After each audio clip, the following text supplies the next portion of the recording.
Continuando com o estudo do livro de Isaías, hoje eu vou meditar no capítulo 59, mas vou fazer uma oração. Senhor Jesus, Senhor meu Deus, mais uma vez, Senhor, estou aqui diante da Tua palavra, que o Senhor me dê hoje, meu Pai, uma unção, Pai. Que o Senhor me dê sabedoria, que o Senhor me dê entendimento, para que eu possa levar essa palavra, para que eu possa explicar esse capítulo. Que o Senhor esteja comigo neste momento, Pai. É o que eu te peço, no nome de Jesus. Amém. Então vamos estudar e meditar nesse capítulo 59. Alguns teólogos dizem que esse capítulo 59 foi dirigido antes do povo irem para a Babilônia.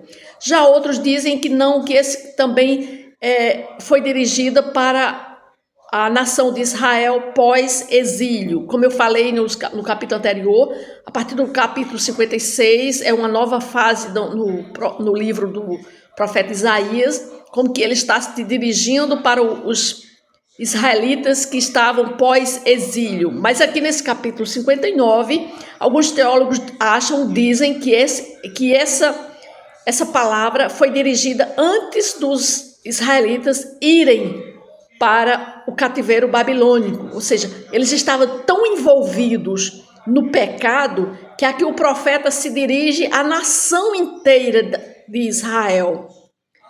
E começa dizendo assim: eis que a mão do Senhor não está encolhida para que não possa salvar, nem surdo o seu ouvido para não poder ouvir. Mas as vossas iniquidades fazem separação entre vós e o vosso Deus, e os vossos pecados encobrem o seu rosto de vós, para que não vos ouça. Então Isaías, o profeta, começa dizendo que Deus, ele não está encoberto, ou seja, a mão do Senhor não está encolhida, ou seja, aqui o profeta está declarando que o problema não está em Deus, em não ouvir o seu povo, mas o problema estava sim na nação de Israel, no povo de Israel, na humanidade. Porque Deus, ele está plenamente capaz de salvar, de ouvir, de responder, mas algo estava obstruindo esse canal, essa relação entre Deus e o seu povo, entre Deus e a nação de Israel. Algo estava obstruindo, e era justamente o pecado do povo. Aí ele diz assim, no versículo 3, porque as vossas mãos estão contaminadas de sangue, e os vossos dedos de iniquidade.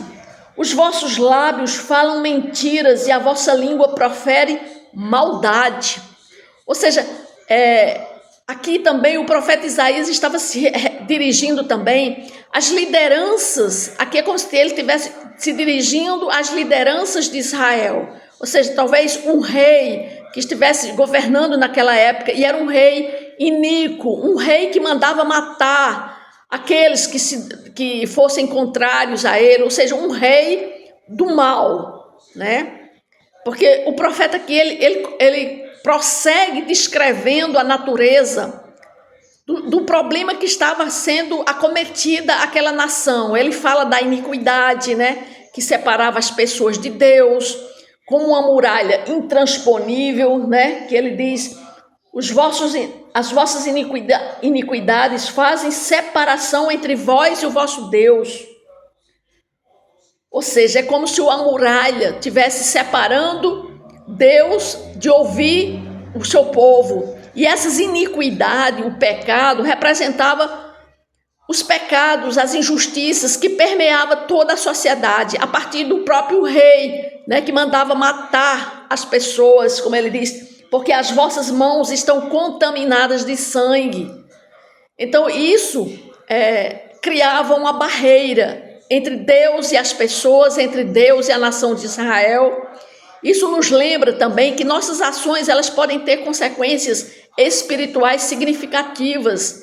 Isaías aqui não limita a apontar o dedo apenas para os outros, ele inclui ele mesmo, né? O próprio profeta está dizendo que ele também está nessa situação.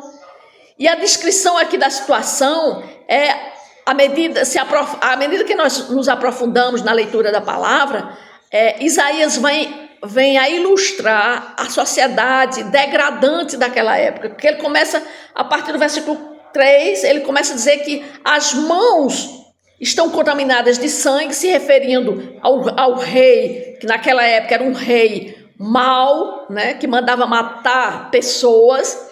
E a partir do versículo 4, ele continua também falando a respeito dos habitantes, das pessoas, que todos estavam na mesma condição de pecadores. Aí no versículo 4 ele diz: ninguém há que clame pela justiça, ninguém que compareça em juízo pela verdade. Confiam no que é nulo, andam falando mentiras, concebem o mal e dão à luz a iniquidade. Ou seja, Isaías pinta aqui um quadro sombrio da condição humana, né? Quando nos afastamos de Deus e nos entregamos ao pecado, nós ficamos totalmente perdidos, né? Então, a condição daquela nação de Israel naquela época era uma nação que toda a sociedade estava totalmente perdida, afastada do Senhor. Eles estavam em meio a uma escuridão, né? E ele diz assim, versículo 5: chocam os ovos de áspide e tecem teias de aranha, o que comeu os ovos dela morrerá. Se um dos ovos é pisado, sai-lhes uma víbora. As suas teias não se prestam para vestes, os homens não poderão cobrir-se com o que eles fazem. As obras deles são obras de iniquidade. Ou seja, aqui o profeta Isaías ele está mostrando, né, que o quanto as pessoas viviam obrando, fazendo obras de iniquidade, obras de violência há nas suas mãos. Versículo 7 diz: os seus pés correm para o mal, são velozes para derramar o sangue inocente, e os seus pensamentos são pensamentos de iniquidade, nos seus caminhos há desolação e abatimento, desconhecem o caminho da paz, nem há justiça nos seus passos, fizeram para si veredas tortuosas, quem anda por elas não conhece a paz. Ou seja, aqui Isaías ele está nos convidando a refletir também sobre a condição, está falando a respeito da condição espiritual daquele povo, que eles estavam totalmente cegos, alheios, né? Contaminados pelo sangue, pela violência. E eles dizem que os seus pés correm para o mal, em vez de correrem para o bem, eles estavam correndo para o mal. E aqui ele nos alerta sobre as consequências do pecado e da injustiça, né? Mas ele aponta uma reconciliação. Ele diz assim: quem anda por elas não conhece a paz. Mas Isaías ele continua falando, né? Por isso ele diz, no versículo 9: por isso está longe de nós o juízo, e a justiça não nos alcança. Esperamos pela luz, e eis que há só trevas, pelo resplendor, mas andamos na escuridão. O próprio profeta, ele coloca na primeira pessoa do plural, ele diz, nós andamos. Então, ele mesmo, o profeta Isaías, ele estava se incluindo naquela sociedade tão perversa e tão corrupta, porque ele era parte daquela sociedade. Ele não se poupou dizendo que somente ele estava salvo, mas ele se inclui dizendo: por isso está longe de nós o juízo, e a justiça não nos alcança. Esperamos pela luz, e eis que há trevas pelo resplendor, mas andamos na escuridão. É porque ele estava falando como ele, um cidadão, uma pessoa pertencente àquela sociedade. Ou seja, o profeta Isaías aqui, ele estava se incluindo também nessa condição. Mas ele aqui também ele nos conduz para um caminho de autocompreensão e conscientização das consequências de nossas ações, né? E ele pergunta: por isso está longe de nós o juízo. Isso nos leva a refletir sobre as razões pelas quais o juízo e a justiça parecem inacessíveis. Isaías nos lembra que a nossa busca por luz e resplendor muitas vezes nos conduz à escuridão. Uma escuridão que é resultado direto de nossos pecados e injustiças. Muitas vezes nós estamos andando pensando que nós estamos andando na luz, mas estamos andando nas trevas. Por isso que o profeta diz, no versículo 10, apalpamos as paredes como cegos. Sim, como os que têm olhos, andamos apalpando, tropeçamos ao meio-dia, como nas trevas, e entre os robustos somos como mortos. Todos nós bramamos como ursos e gememos como pombas. Esperamos o juízo e não há a salvação, e ela está longe de nós. Ou seja, essas palavras aqui, Isaías evocam uma imagem, como ele estava falando de pessoas perdidas, incapazes de ver claramente o caminho à sua frente. Eram cegos, né? Uma metáfora vivida pela cegueira espiritual daquela época, e que também pode estar relacionada com a cegueira espiritual das pessoas hoje, que não querem se achegar a Deus, não querem buscar a Deus, não querem aceitar o Senhor Jesus como seu Senhor e seu Salvador, né? E essa cegueira, quando uma pessoa está cego espiritualmente, ele não vê a verdade do Evangelho, ele não conhece as profundezas das Escrituras. Muitas hoje as pessoas estão nas igrejas, mas elas ainda não nasceram de novo. Elas apenas são pessoas que estão sendo guiadas por uma doutrina, de uma religião, mas elas verdadeiramente não conhecem quem é Jesus, elas não nasceram de novo. E no versículo 11, ele diz, todos nós bramamos como ursos e gememos como pombas, esperamos o juízo e não há a salvação, e ela está longe de nós. Ou seja, aqui a imagem é do rugir de um urso, né? E o gemer das pombas. Isso aqui revela uma profunda aflição do povo, porque eles anseiam pela justiça e salvação, mas essas bênçãos, elas estão fora de alcance, porque elas muitas vezes procuram bênçãos. Pessoas que estão no pecado, elas oram, mas não recebem nada, nenhuma bênção, porque existe uma muralha que separa aquela pessoa que está no pecado de Deus, e Deus não pode ouvir os clamores, as orações daquela pessoa. No versículo 12 diz assim, porque as nossas transgressões se multiplicam perante ti, e os nossos pecados testificam contra nós. Porque as nossas transgressões estão conosco, e conhecemos as nossas iniquidades.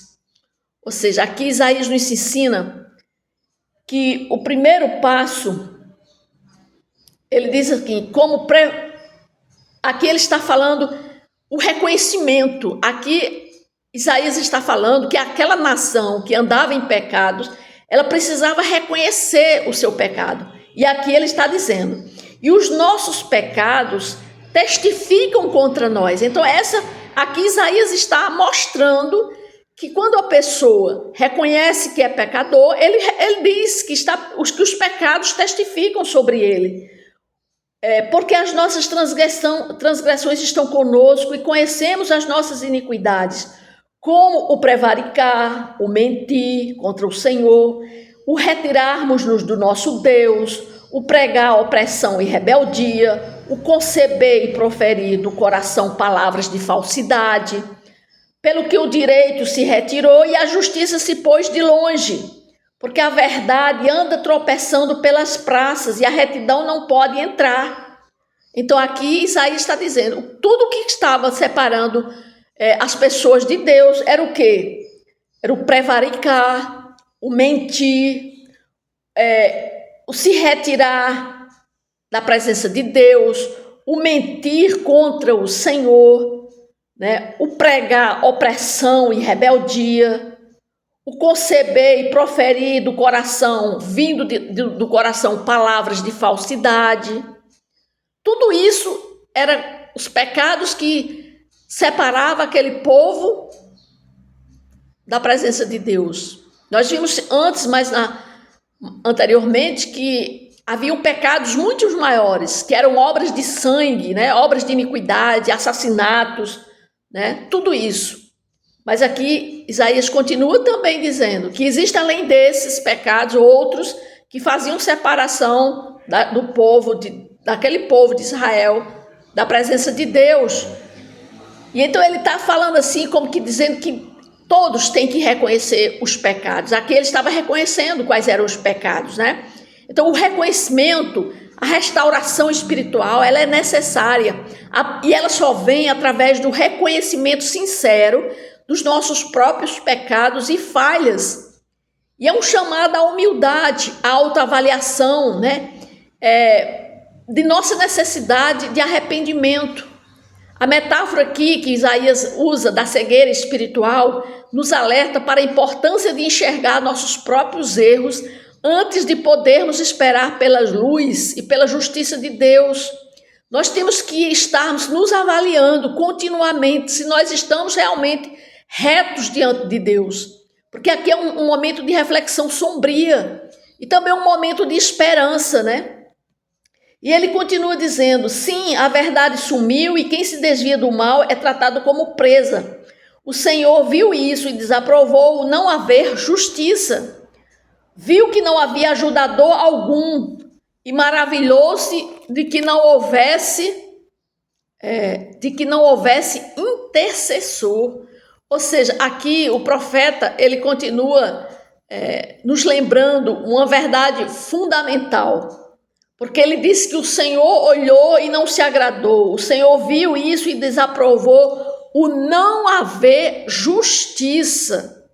Ou seja, isso nos mostra que Deus, ele não permanece indiferente diante do pecado e da injustiça. Sua justiça e santidade o levam a desejar o juízo correto e a restauração da retidão nas pessoas. É aqui que nós encontramos a promessa de Deus. Aqui ele diz, e viu que não havia ajudador algum e maravilhou-se de que não houvesse intercessor, pelo que o seu próprio braço lhe trouxe a salvação. Ou seja, não houve outro que pudesse trazer salvação. Apenas Deus é que viu tudo aquilo, né? Aqui ele está revelando a natureza misericordiosa dele, né? De Deus. Porque ele diz, quando não havia um intercessor humano capaz de reconciliar o homem com Deus, aí o próprio Deus, o que é que ele fez? Ele agiu, ele mandou o filho dele para salvação. A imagem do braço, ele diz aqui, pelo que o seu próprio braço lhe trouxe a salvação. Ou seja, aqui traz a mente, na nossa mente, a ideia de força e poder, o braço de Deus. Como ele começa o capítulo dizendo que a mão dele, eis que a mão do Senhor não está encolhida. Ou seja, Deus, ele não depende de recursos humanos para oferecer salvação. Ele é a própria salvação.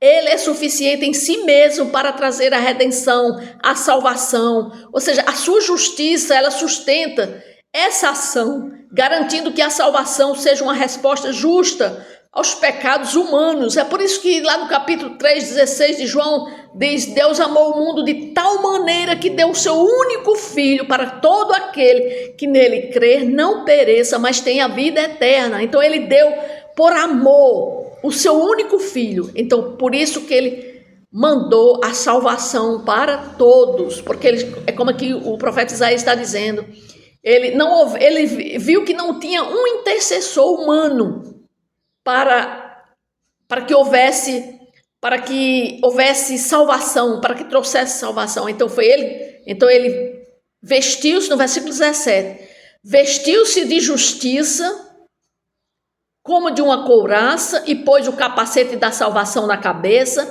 pôs sobre si a vestidura da vingança e se cobriu de zelo como de um manto. 18. Segundo as obras deles, assim retribuirá, furou aos seus adversários e devido aos seus inimigos. As terras do mar dá-lhes-á a paga. Ou seja, aqui Deus continua falando, né? que Deus era o único capaz de trazer salvação e justiça para a humanidade, que tão desesperadamente ela estava necessitando. Porque aqui, quando Isaías traz essa confissão de maldade nacional, quando a gente olha o capítulo 59, ele está tratando de uma maldade nacional, de uma maldade de um país inteiro. Mas essa aqui é uma metáfora para correlacionar com a maldade da humanidade. Era isso que Isaías estava falando.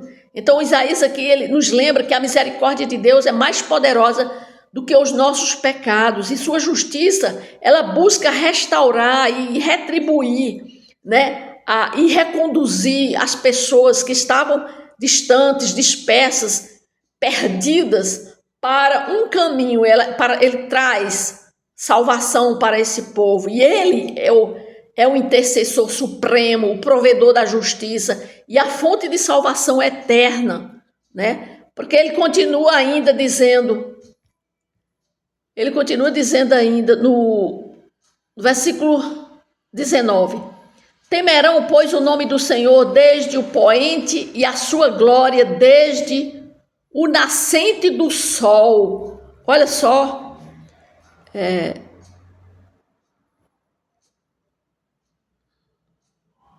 desde o nascente do sol, pois virá como torrente impetuosa, impelida pelo Espírito do Senhor. Então aqui, a vingança de Deus aqui não é uma... Ele diz que ele virá como...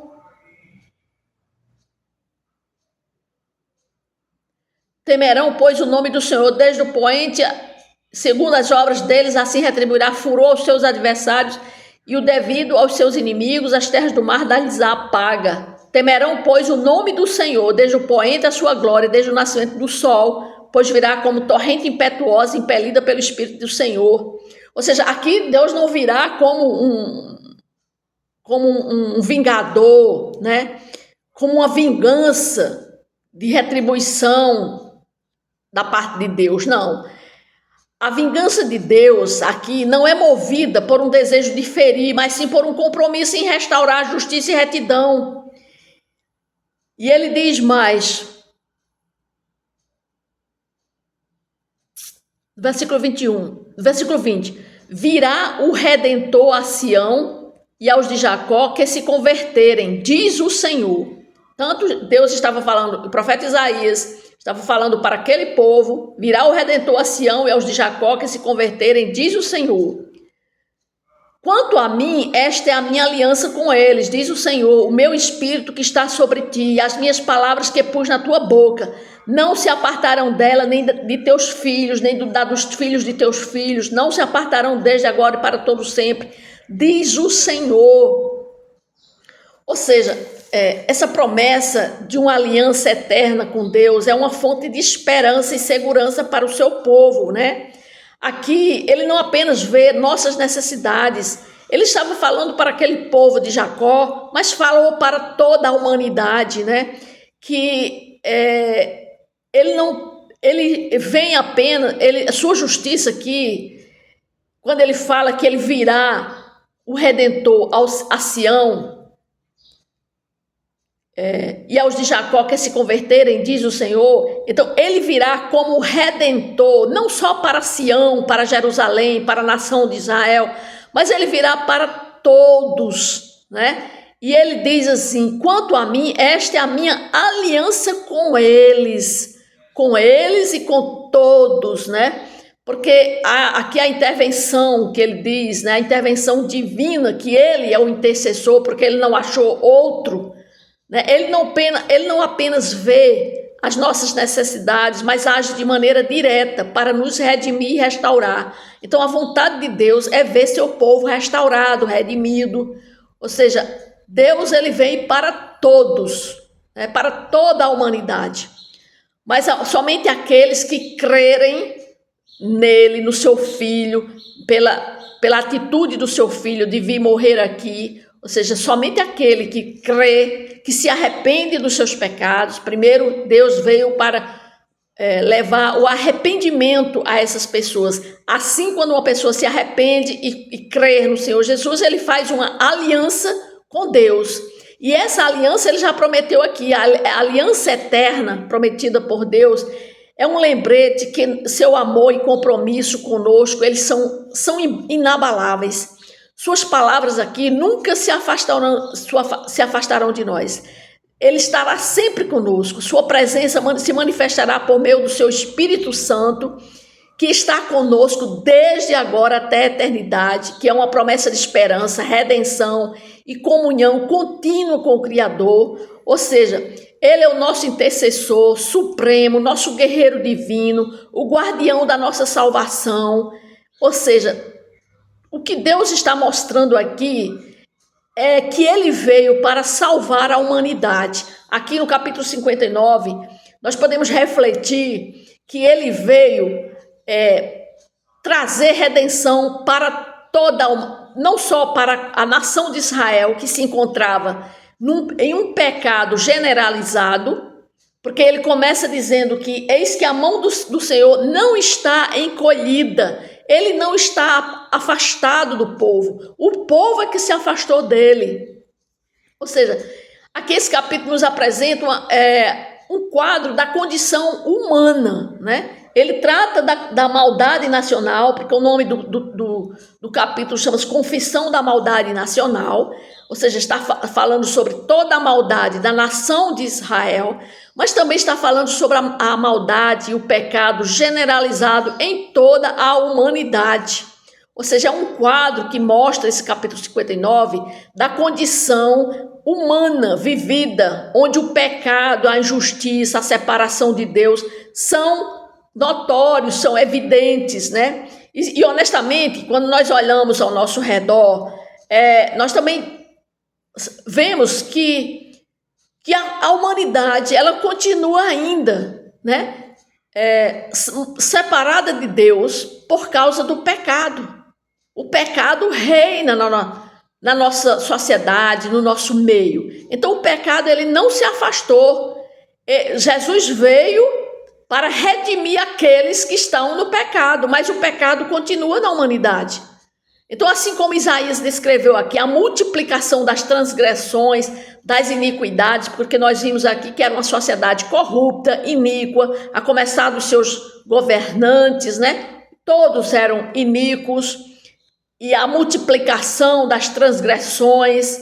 Então, nós podemos ver uma série de problemas que eram problemas morais, éticos, que permeavam aquele mundo, aquela sociedade daquela época, mas que hoje continua também a corrupção, a opressão, a desigualdade, a falta de compaixão, a falta de amor, continuam a afligir a humanidade. A escuridão do pecado ainda persiste, afastando as pessoas de Deus. Então hoje, o que nós podemos ver na nossa sociedade? Uma sociedade corrupta, onde as drogas tomam de conta, né? Hoje o mundo está corrompido pelas drogas, pelo pecado, pela imoralidade, pela sexualidade, por pornografias, por tantos pecados que nós vemos, né? Mas a mensagem de Isaías aqui, ela é permeada de promessa de esperança, né? Quando ele fala da intervenção de Deus, a partir já do versículo 16, nós vimos que Isaías, ele se lembra que Deus, vendo tudo aquilo naquela época, e continua vendo isso também hoje, que o pecado assola a humanidade, o que ele fez naquela época? Ele mandou o seu filho, né? Quando ele fala da intervenção de Deus, quando ele destaca que seu próprio braço lhe trouxe a salvação, no versículo 16, então nós vimos que nós somos lembrados de que, independentemente da gravidade de nossos pecados, dos pecados da humanidade, dos pecados da nação, Deus está disposto a agir em nosso favor. Então, nossos dias hoje, eles são marcados por uma profunda escuridão, né? Ou seja, muitos estão na cegueira espiritual, mas existe uma esperança, né? Uma esperança da gente levar a palavra de Deus e as pessoas acreditarem na palavra de Deus e elas se converterem, a promessa de Deus de uma aliança eterna, ela continua, né? E é uma esperança em meio às tempestades da vida. Ele nos assegura que sua presença e sua palavra, ela nunca se afastará de nós. Isso significa que não importa quão difícil seja a jornada, nós podemos encontrar conforto e orientação na presença constante de Deus. Então, o que é que nós podemos refletir sobre esse capítulo 59? É que, mesmo diante da condição pecaminosa da humanidade e da separação resultante de Deus que se encontrava aquela sociedade daquela época, da nação de Israel, e como nós também podemos ver hoje, também que a nossa sociedade também ela se encontra numa condição pecaminosa, afastada e separada de Deus. Então temos que pedir a Deus para que Ele tenha misericórdia da nossa nação, do mundo, né? Que a gente possa orar pedindo misericórdia, para que Deus possa derramar ainda mais da sua graça e que muitos sejam libertos e que Ele possa vir em favor desse povo, né? Do povo que está cego, caminhando nessa vida, cego espiritual. Quantas pessoas vivem na cegueira, quantas pessoas vivem drogadas, quantas pessoas vivem presas ao pecado, às vezes pessoas que nós conhecemos. Então temos que orar por essas pessoas, né? E Deus também fala aqui no capítulo 59, que ele fala da sua aliança, né? Da sua aliança eterna, e que seu Espírito nunca se afastaria de nós. Nós podemos pedir a Deus, né? Que o Espírito Santo ele possa nos usar, que ele possa nos usar para que o Espírito dele possa se manifestar quando a gente falar da palavra de Deus para outras pessoas, que essas pessoas elas recebam essas palavras possam ser vindas do próprio Deus. Então que Deus possa iluminar a nossa mente e o nosso coração para que nós possamos levar cada dia mais essa palavra a outras pessoas. Amém?